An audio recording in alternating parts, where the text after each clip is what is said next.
What I'd like to find out a bit from you, though, because there are some faces here, but a bunch that I don't recognize, is a bit of an overview of your experience working on boards.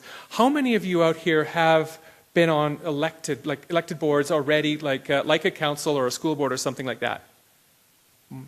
About a third. How many of you have been on a board of directors of like a service club or a not-for-profit or a sport or a charity? Almost everybody. How many of you, this would be your kind of first foray into board governance? Anybody? One. Okay. Two. Brandy says yes. Okay. So for those of you, just do a quick overview then of what we see about board governance. When we look at councils, municipal councils in Alberta, they are essentially a board of directors. Of course, their aims are different and some of their legislation is different, but it's still that type of governance role where you have a group of representatives from whatever the organization happens to be. In this case, it's people who happen to live in the geographical boundaries of Strathcona County, who then have hired somebody to look after the day-to-day affairs for their organization. Now, that could be an executive director of the Cancer Society, or it could be here, the chief commissioner of a municipality. They all operate in similar but significantly different fashions too. So we have a board role, which is equivalent to a council, and then we have a staff role, which would be what we call the chief administrative officer or city manager or county manager or chief commissioner, whatever the term is, and then the staff that would be under that person. We'll talk about that relationship just a little bit later. However, for today, we're going to concentrate on with the focus on governance, because for those of you who are interested in running either for municipal council or for the school board, the relationship there is the same, that you would have a single employee, and so you would be in the governance role, and your chief executive officer or chief would be in that board's management role. What we find on governance boards like this is, unlike some of the boards that you may have worked on before in service clubs or charities, where sometimes you have to do a lot of the work, you're the one out there flipping hot dogs or selling raffle tickets or making sure that the equipment works. Municipal councils have purely a governance role. We'll talk about policy governance a little bit later. So the flip side of that means when you're not just doing stuff, you're not measuring stuff at the end either. You're not looking for outputs from what you do. You're not looking for really how much, how many, how often, that sort of thing. You're looking at outcomes, which means change over time. So you are taking that, you kind of elevate your level of thinking. And I find from new municipal councillors that I work with, oftentimes that's the most difficult thing. They have moved from the role of being a community advocate on a soccer team, organizing a soccer team or a scout troop, to being governors, where they don't actually do sorry, I shouldn't say that. They're not physically active in doing a whole lot, but they are mentally, intellectually engaged in actually setting the direction for the organization. So taking a step back a little bit from looking at doing stuff to measuring outcomes, particularly when you're looking at an organization as big as this one, can be a significant challenge for some people too, that I've found. I should make a note too. The last slide I have says if you want to ask questions, ask questions.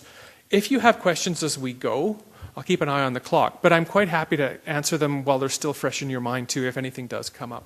So I will just leave it at that. When I look at the difference though between what on the left-hand side here we're calling a working board, and on the right-hand side I'm calling a governance board, and for the sake of today, we'll say a governance board is a municipal council or a school board, whatever you're running for.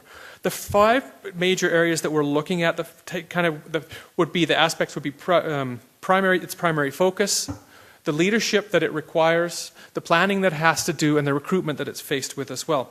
So if you're on a working board, again, part of your church perhaps, or that the social organization you might be part of, you're often focused on that doing of pieces. It talks about here fundraising events and holding charities and selling tickets and all those kind of things about doing.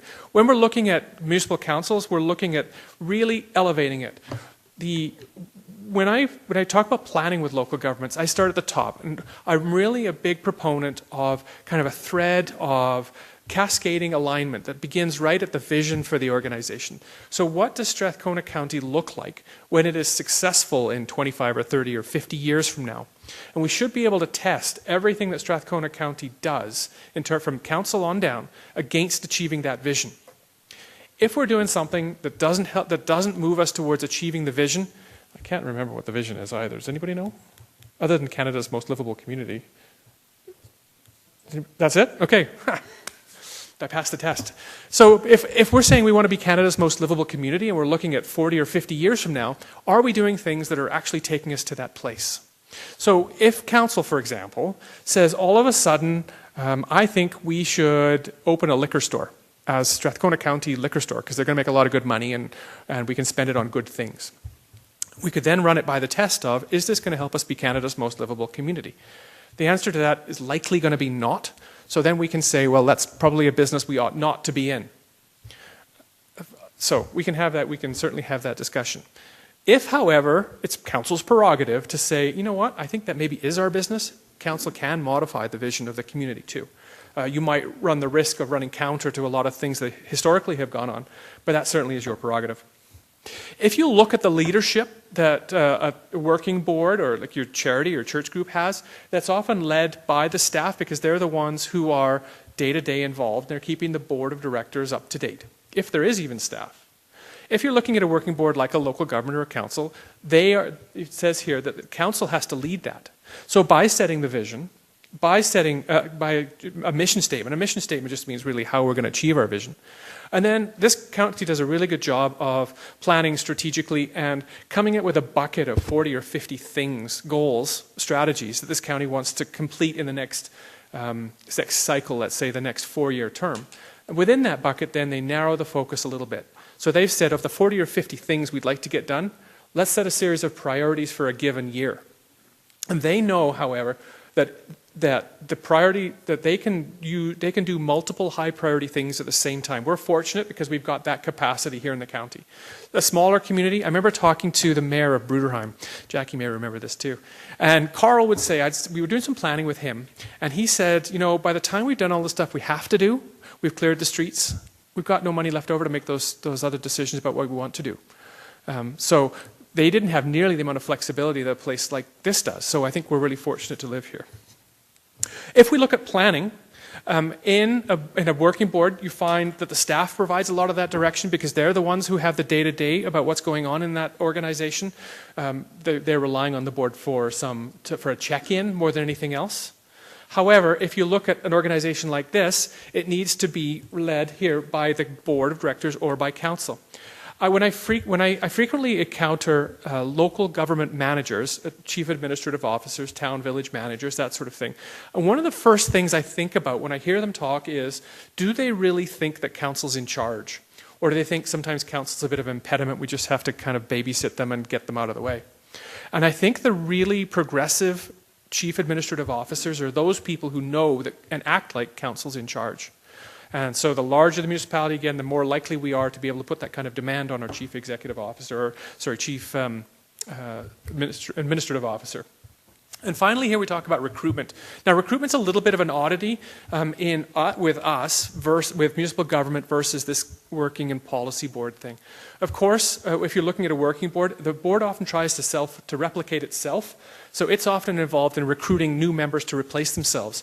I was with a nonprofit doing some planning on the weekend with them, and there were kind of two distinct groups. There was a group of people who'd been on the board for 15 or 20 years, and there was a group of people, 2 or 3 people, who'd only been there 2 or 3 years and nothing in between. And that scared me a little bit.